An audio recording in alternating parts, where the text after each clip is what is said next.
Hello, Catherine. Hi, Catherine. How are you? You're on mute.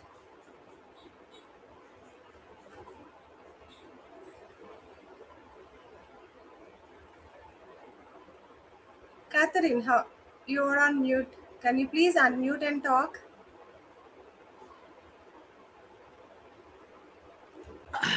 Oh, All yes. right. Can you hear me now? Yes. Uh, can you open the shades and then I'm going to turn this overhead light off? There, that's a little better. Are you ready? I am just about. Looks like there was problems with the previous ones. Yes, so there is some network issues due to this thunderstorms in the USA. So they are facing a lot of network issues from that side. So, Okay. yeah. Okay. Well, let me just make sure I get my presentation up and then how do I share my screen? Okay. So you have so go to this third option, present to audience. Okay. Hold on. Go to the where? Sorry. So can you see the turn off audio, and right to that you can see an arrow button over there, arrow upward. Yes. Yes, just click on Yes. that, present to audience. Okay, and just so are you presenting your PDF file, or you want to share the entire Uh, screen? Yeah, I want to share, let's see, a window. How about, Yes, do that. what, let's see. So before you share, Catherine, Okay, so okay. we'll play an AV, an introduction video of yours. So after that, you can start your session, and I can help you with your how to present your screen. Okay? Okay, so don't share yet is what you're saying. Yes. Okay, okay. Okay. After the video, you can share. So welcome to the WYN. Have a great day.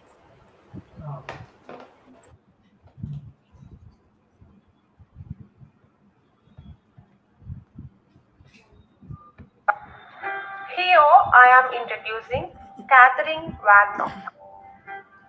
Catherine Warnock is a licensed professional counselor in New Mexico, Colorado, and Texas.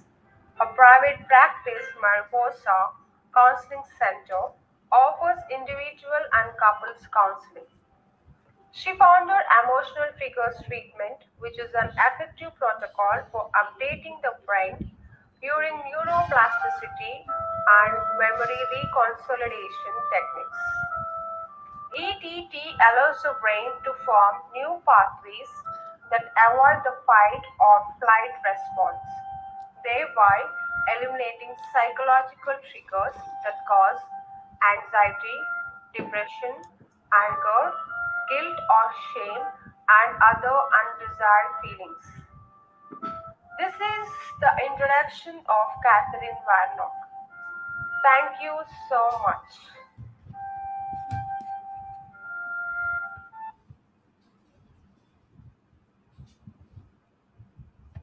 So, welcome to the second day WYN Croatia Summit 2022. Our speaker, Catherine Warnock, is on the stage. So, Catherine, we are able to see your screen. Wonderful. So So, you you can can, see my PowerPoint. yes, so you can start your Okay, session. okay. All the best. Excellent. Okay, thank you. Well, thank you very much for inviting me to be a part of this. This is really exciting. I am here today to discuss a treatment method that I have developed that has been extremely successful with my clients.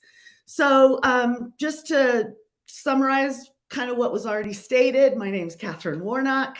I am located in New Mexico. Which sometimes I guess Americans don't think is an actual state, but it is. And I'm also licensed, as said in the introduction, in Colorado, Texas. And I have pending licenses applications for Georgia and Washington. So just to give you a little bit of understanding of my background, so I actually started out as a forensic scientist. I worked in Texas, primarily at the crime lab, doing DNA analysis and crime scenes.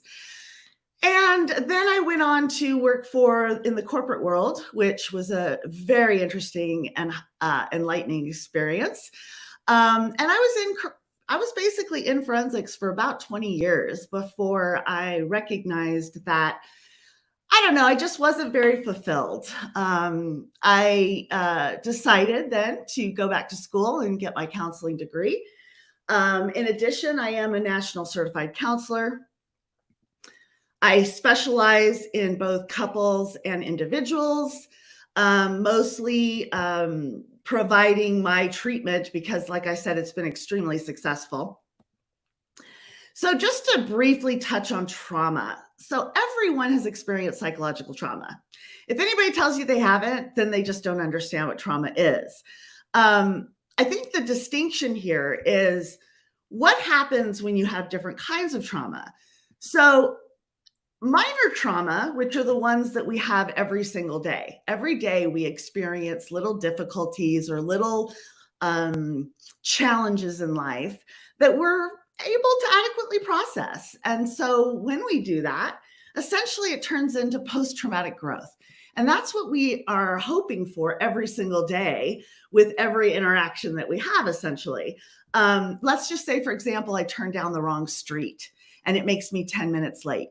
That's like a minor trauma. It's not going to like ruin my life, but it's definitely going to affect my day. Well, I can process that, learn from that, and then not do that again. If, however, we're dealing with significant trauma, I'm talking about the kind that is very disturbing to our minds that we are not able to process right away. Some people, it's interesting because some people are able to process trauma pretty easily, others not as much. And it's going to depend on a lot of things, which I will introduce here in a second. But significant trauma, some of us are able to process it. And when we do that, it does become post-traumatic growth. Unfortunately, though, the majority of the time with significant trauma, if we we're not equipped with the tools to process it, it then becomes post-traumatic stress disorder, which we're all familiar with. When this happens, essentially, we have unprocessed trauma, unresolved trauma, that is going to then come into our daily lives in a way that we don't like. And so what determines whether it becomes, post-traumatic growth or post-traumatic stress disorder? And essentially, these are the factors. It is dependent on each individual. I'm sure you guys have all experienced somewhere in your lives where maybe siblings or two different people witnessed the same event, and one person was okay, but the other really struggled to process. So it basically just is going to depend on these things that are listed here: the intensity, the frequency, how long has this been going on, what were the past experiences, and then, of course, how resilient is the individual. If we do not resolve the trauma, it becomes triggers. Essentially, what happens is if we're able to fully resolve an event or something that's very disturbing, we will be able to process it fully, and we put it into like the storage part of our brain, right? But if it's unresolved, we haven't been able to process it, it's like stays dormant in the active parts of our brain. Just sort of like laying there, just laying in wait for something to come in that's going to activate it. Whenever we have new information that comes into our brain that resembles whatever's unresolved, whether it's in meaning or content, essentially what happens is when the new information comes into the brain, it causes the residue that's left behind from unresolved trauma to activate, and it literally gets added to whatever's happening. So therefore, if something of the same meaning or content enters our brain, it will then cause us to get triggered. Content is when things feel, look, sound, or the experience is the same. For example, if I was a veteran, fireworks sound like gunshots. And so the 4th of July here in the United States, where we are celebrating our veterans, we're actually harming them.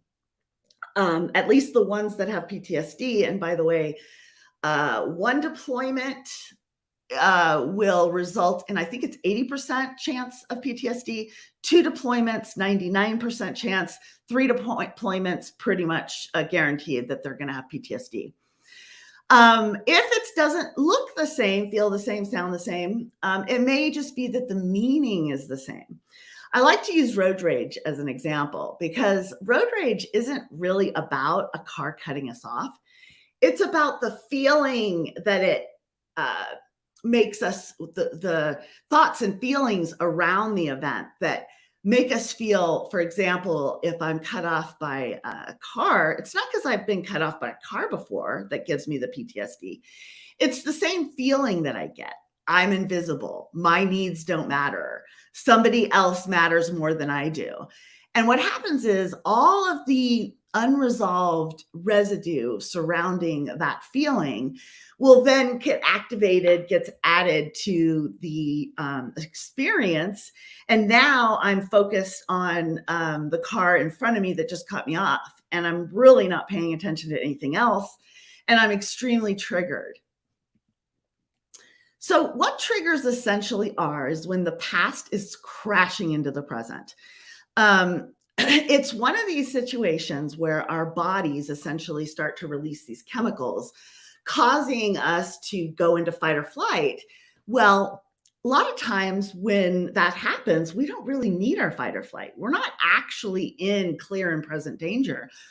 But because we have unresolved trauma, it will literally get applied to whatever's happening currently. Now, usually what is observed by most people is that the reaction is out of proportion. Now, I can tell you though that the person experiencing it will not feel that it's out of proportion. They will feel very justified in what's happening, and that's because those chemicals are flowing. However, everyone around them is looking, going, wow, that is a strong reaction. And what happens is the person who's reacting strongly by these triggers cannot actually see their behavior until those chemicals work themselves out. Logic comes back online because when we're triggered, logic literally takes a back seat. And so what happens when every time we get triggered, unresolved trauma, it will continue to accumulate, which then makes our reactions even more intense every single time that that trauma is triggered. So prior to late 90s, it was believed in the neuroscience world that we pretty much couldn't change any learning that happened in the presence of strong emotion, especially negative emotion. They believed that trauma, essentially unresolved trauma, was unerasable for the lifetime of the individual. Well, thank goodness, in the late 1990s, neuroscientists were doing some research and they discovered actually that we actually have neuroplasticity in our brain, which means that it can be updated. The belief, the meaning, the way we feel about things can actually be updated in our brain. And so obviously this was excellent news in that we finally were able to look at psychology in a completely different light. That, okay, so something happened to us. Do we have to live with that nightmare for the rest of our lives? Well, some of us do, unfortunately. But what we've discovered is that we don't have to suffer. Memory reconsolidation is essentially a theory that was developed by neuropsychologists that is a very specific set of steps that will update the brain. It will literally change and overwrite the original learning so that we don't have to respond the same way that we used to. Dr. Bruce Ecker, he was the first person to apply memory reconsolidation to psychotherapy. So a lot of the memory reconsolidation research was mostly just for psychology, not psychotherapy. it hadn't really been applied. So Dr. Bruce Ecker is considered the grandfather of what he terms transformational change. So transformational change is a very specific term that that basically signifies a shift, like a legitimate shift in thoughts, feelings, and behaviors. Here's the authors of the publication that basically brought memory reconsolidation to the field of psychotherapy. And this article really does explain how memory reconsolidation works and what the steps of memory reconsolidation are. There's pretty much 3 steps that need to happen. It's very simple, as long as you understand what is happening in the brain. So the first step essentially is to mildly activate the memory or the trauma.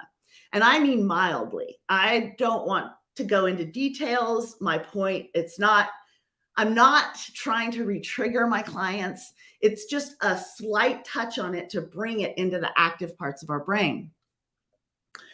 Then we've learned that if we can provide what we call a juxtaposition, a mismatch, or a contradiction to that belief system, then we can actually help the meaning update.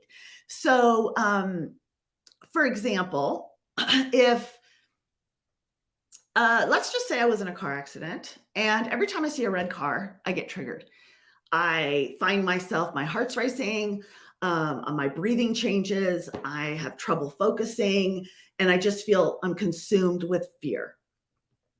Well, what's happening in the brain is that there's unresolved trauma around that car accident.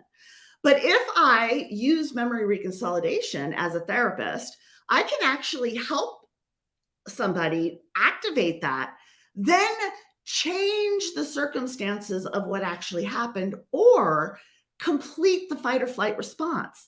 So a lot of times when we're stuck with unresolved trauma, it's because we didn't get to actually do the response that our bodies and our brains are wanting us to take. So if I can actually allow the client to finish the situation, and by the way, when I say finish, I'm talking about using our minds with guided imagery, closing our eyes and imagining it. So we're not actually reliving it. We're just simply imagining how it would look if it had a different ending, or if we're somehow able to help the brain understand that it's not happening anymore.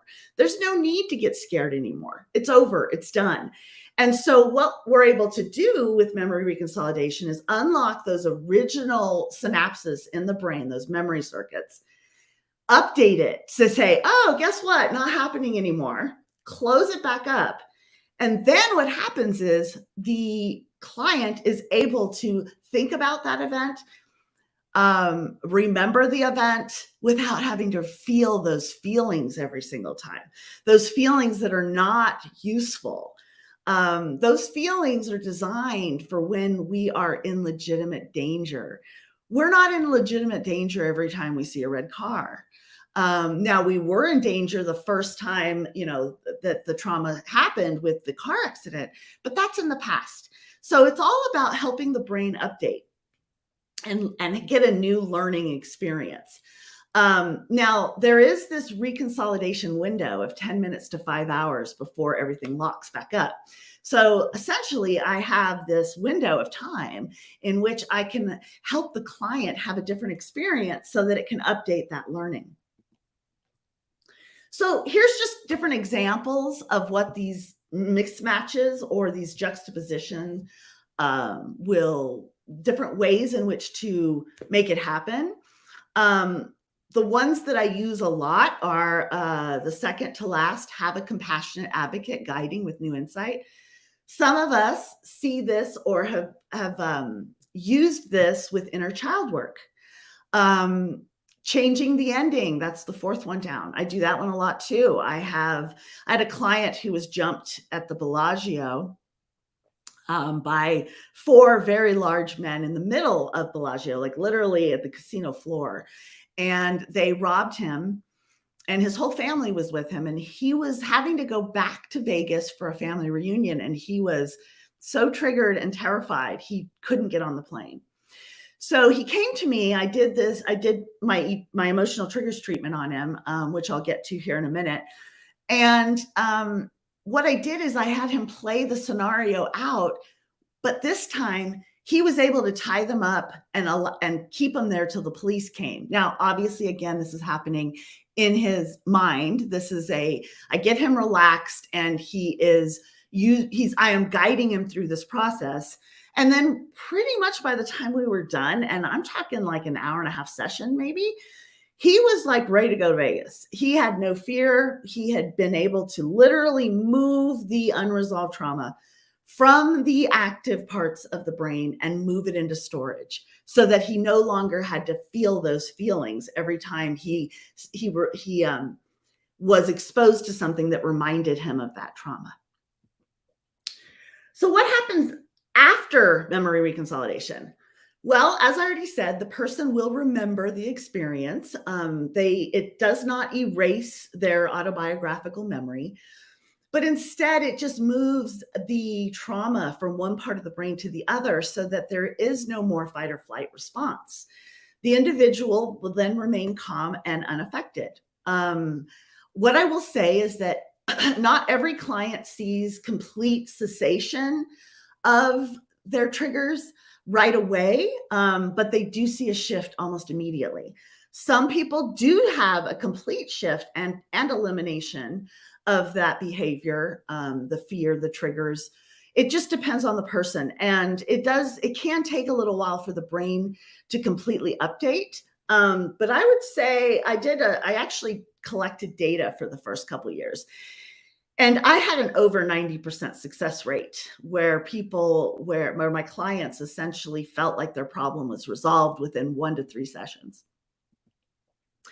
Here's a list of different methods that actually do use memory reconsolidation. Some of these methods will literally acknowledge it. Some do not, because they were developed before memory reconsolidation was discovered.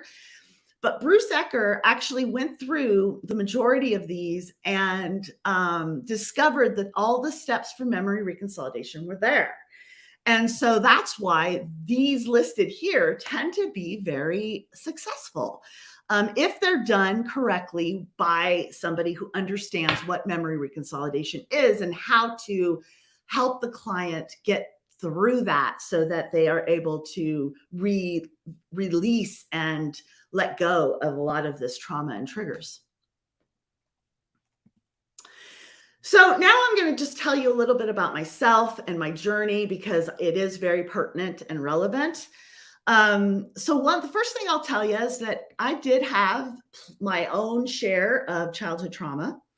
For those of you that are familiar with the ACE exam, which is the Adverse Childhood Experiences, it's a score out of 10, and I scored a 7, which is extremely high. That's considered to be in the worst category possible for adult functionality.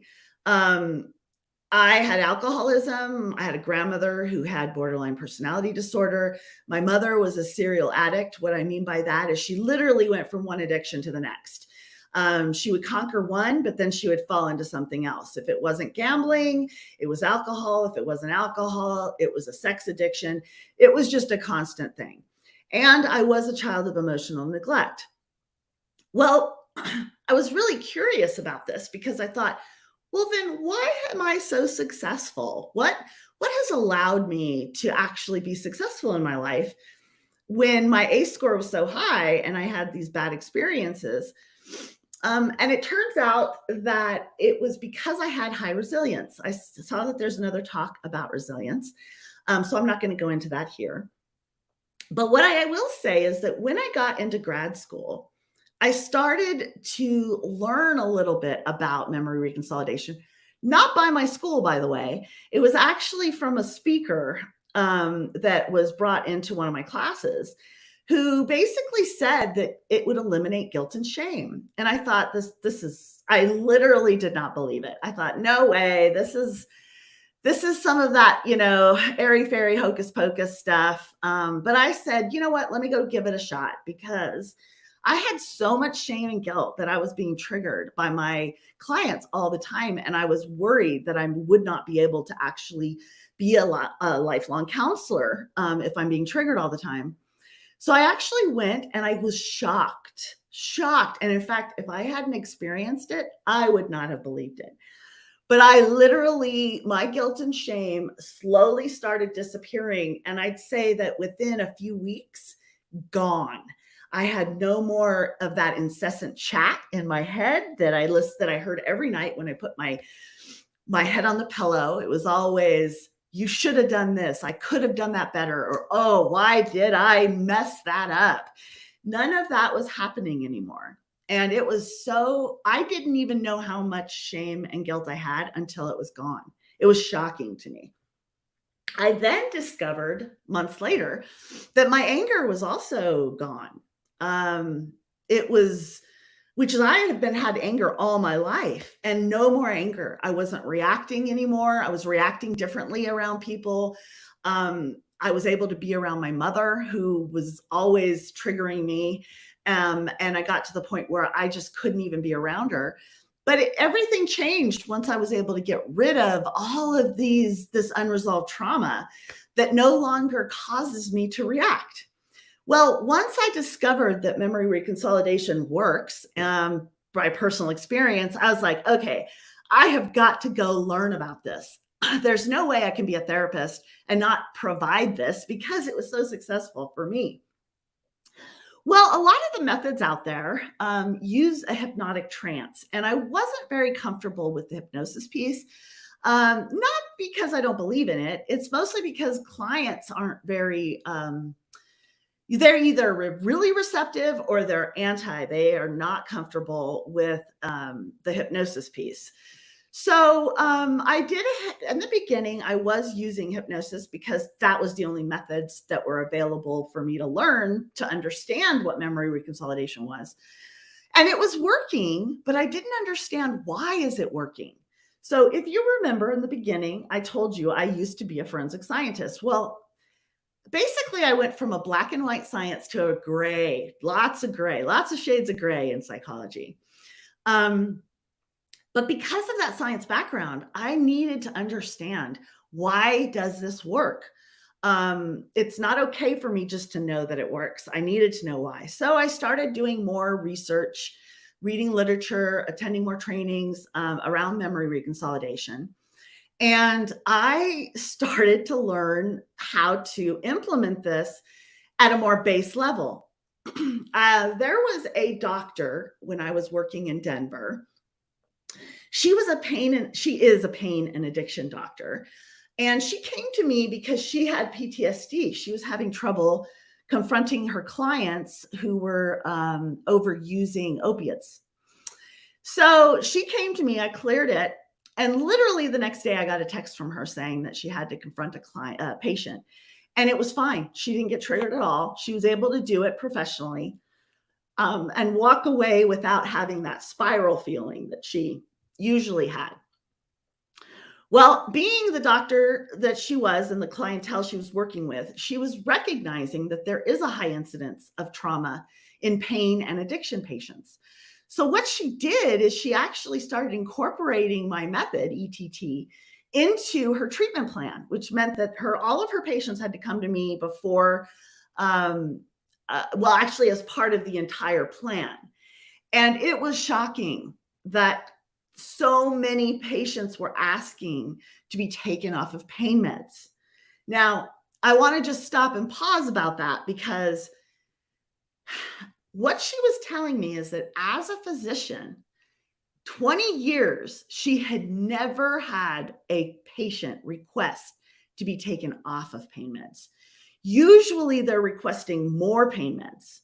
And so this was like mind-blowing for her, and then eventually for me, once I started recognizing what this really meant. There was other patients that were wanting to get off their antidepressants and anti-anxiety meds.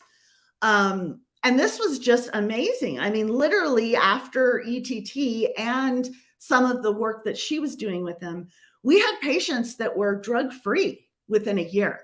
And by the way, my method uses no drugs. Which is what I think why it makes it so desirable. So based on some of the early work we did collect data, and it is actually going to be presented at the International Association for the Study of Pain in Toronto next month. We're really excited about it. It's basically shows how memory reconsolidation for PTSD treatment in patients that have chronic pain and are dependent on opiates, how effective this method is. So let me talk a little bit more now about my treatment. I founded it in 2017. Pretty much what happened was as I was learning memory reconsolidation, I was taking little pieces from different methods that are already valid in the field. I didn't design anything super novel. The only thing I was able to do was to put everything in a very specific order that follows memory reconsolidation that allows it to be successful. In addition, I have developed a manual that has all the scripts. It is so successful. I've had plenty of trainings for practitioners, especially here in the area. This town is really, ETT is really hitting big here. Now it's a small town. It's Las Cruces, New Mexico. But I am hoping to expand to Albuquerque and to El Paso, Texas very soon. But the training that I offer, literally after 3 days, practitioners are able to deliver this treatment. Some of them have to read the scripts, but it still works. And eventually then practitioners get comfortable with the material and don't need the scripts anymore.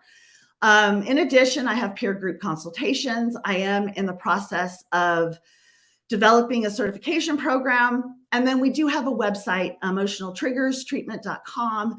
Feel free to go check that out. And it does have a lot of different information for practitioners and for clients. I am continuing to work with Dr. Little. She is now in Georgia, and we are going to continue to do studies and collaborations. I'm also seeking funding for evidence-based studies on emotional triggers treatment.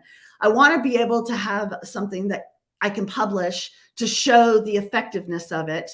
And maybe even working with, the local university or any university really. What I do want to say about the training. So right now, EMDR tends to be considered the best method out there that is evidence-based. I have had probably 50% of my trainee, the people I've trained have been EMDR therapists. None of them are using EMDR anymore. They're all using this. And there's a lot of really good reasons for that. One, it's quicker. Two, you don't have to go as deep into the pain. And then three, it tends to work more generally, meaning we don't have to have a specific event. We can actually use some examples and it will apply it to other examples in your life. So anyhow, let me move forward. I want to make sure I'm running out of time. So what is ETT? It is a treatment. It is not psychotherapy. So the beautiful thing about that is that it's literally a series of steps that does not include transference or countertransference. So because it's not psychotherapy, this can actually be done on pretty much anybody you know. It does prevent and minimize the fight or flight response. It does use memory reconsolidation, and it will create new pathways in the brain. So instead of going to fight or flight every time you think about that, we're going to go through logic instead. So it does incorporate relaxation exercises, psychoeducation, and guided imagery. The practitioner does guide the client through the process, meaning with EMDR, the client is kind of more going to get there on their own. So that's, I think, why this is a little bit faster. We don't have to work on every specific occurrence because it will apply it. And then I think the big one here is that clients don't have to relive their trauma. They don't have to go through all those details. Um, Not only is that really, really hard for clients, but it's also really hard for practitioners too. It really can cause vicarious trauma for therapists. But I'll tell you what, I worked with some clients that were involved in some major traumatic events, one being the Batman Massacre movie theater in Aurora, Colorado. And I worked with clients there, and I still don't really even know what happened because I never had to hear the details. It isn't necessary in order to clear it. This also really works well on people who don't even remember their trauma. If, for example, something happened to them when they were 3 years old and they're like, I know it was something bad, but I can't remember the details. Well, we have a way to work with that and still clear it. It has been very successful. So with the exception of an intake, so the intake essentially is the session where I'm gathering information to learn about what are the issues we need to work on. But essentially, most clients only need one session, honestly. But I put 1 to 4 in there, and I tell people 1 to 4 because I don't want to set their expectations for 1, and they do actually need 2 or 3.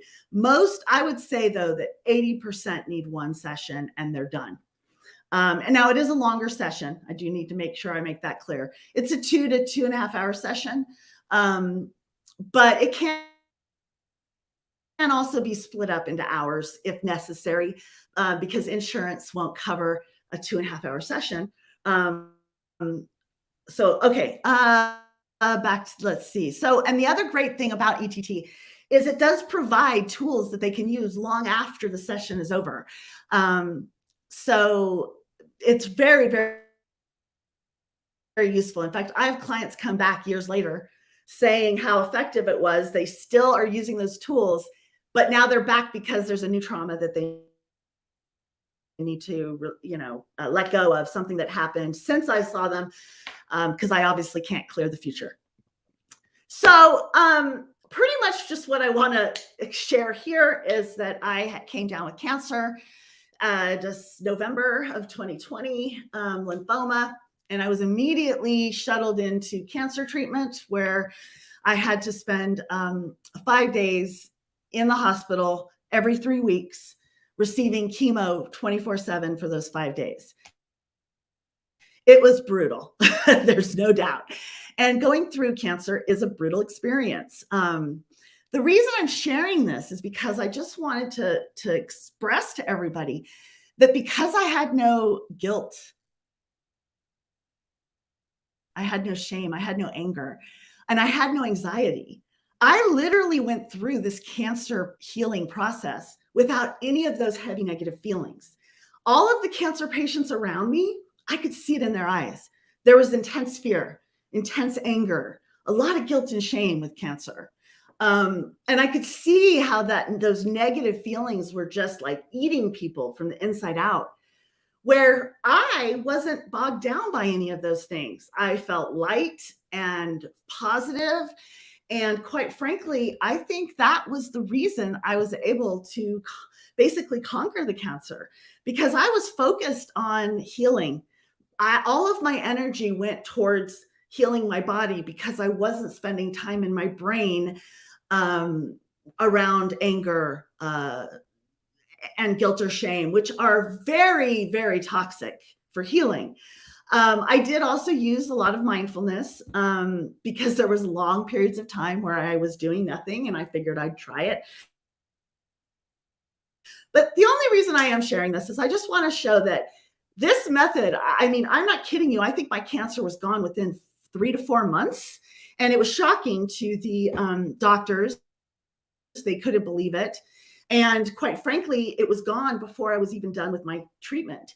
But I did complete my treatment to make sure it doesn't come back. And I'm feeling great and I'm doing really well. Okay, so I just want to also just share that I do offer these trainings. I do offer them in Las Cruces and I do offer them online. I have them about every other month. I have a basic training, and then I'm also developing an advanced training, because I want ETT to spread because it's easy, it's quick, and it heals people. And it's really doing a great job here in Las Cruces. Here are some resources that I highly recommend. I recommend you take a picture of this slide, especially the Dr. Tori Old videos. They're fantastic. She does talk about memory reconsolidation in a way that is designed for clients. So I will often use these links for clients. The Psychotherapy Networker, pretty much it's an Australian group that they've been doing memory reconsolidation for years, for decades. They are literally starting this movement that United States haven't caught up yet. But I do see this as the future. I was told by a colleague that Vanderkolk at a recent meeting said that memory reconsolidation is a big part of what is helping practitioners be successful. We always wonder, why did that client have that particular aha moment? Well, aha moments are memory reconsolidation. That is actually happening. And sometimes we nail it, sometimes we don't, unless we understand what memory reconsolidation is, and then we're able to actually be way more effective. Thank you very much for your time. I guess that's it. Feel free to reach out to me. I always welcome networking of any kind. So thank you very much for your time.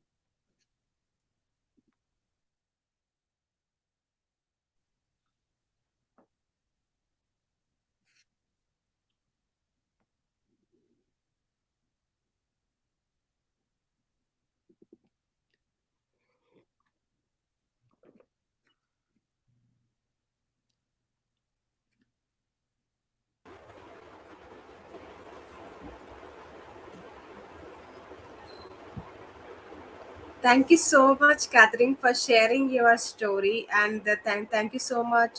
So your speech is very insightful.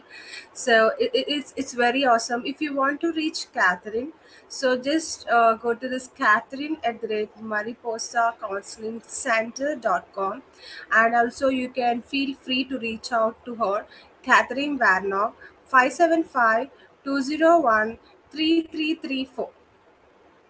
So and so you really got a very good comments from our audience. So you can Thank check you. the messages tab. So if you want to poll Catherine presentations, just go to the poll session and just click your OT. Thank you. And here is the question from our audience. So, what is the impact of positive psychology on mental health promotion?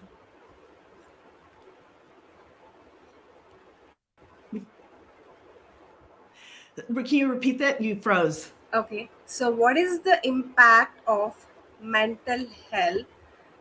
So, what is the impact of positive psychology on mental health promotion? Oh, I mean, I believe it's everything. So my philosophy on that essentially is, if we are in a negative space and we are focusing on the negativity, we're essentially creating our filters to find and locate and notice the negativity. Positive psychology is all about, our minds and our bodies are very much connected. And if we're positive, it's almost like all the other cells in our body align towards positivity. And as I had stated from my experience, I mean, I truly do believe that's what got me through the hardship of cancer. Yes. Yeah. Thank you so much, Catherine. So thank you so much that you gave a Okay. beautiful presentation on this win Thank stage. you. Have a great day. Bye bye. Yes. Thank you all. Have a good day, everybody. Okay. Bye. Bye bye. So let's connect with the another speaker. Jump into the another speaker.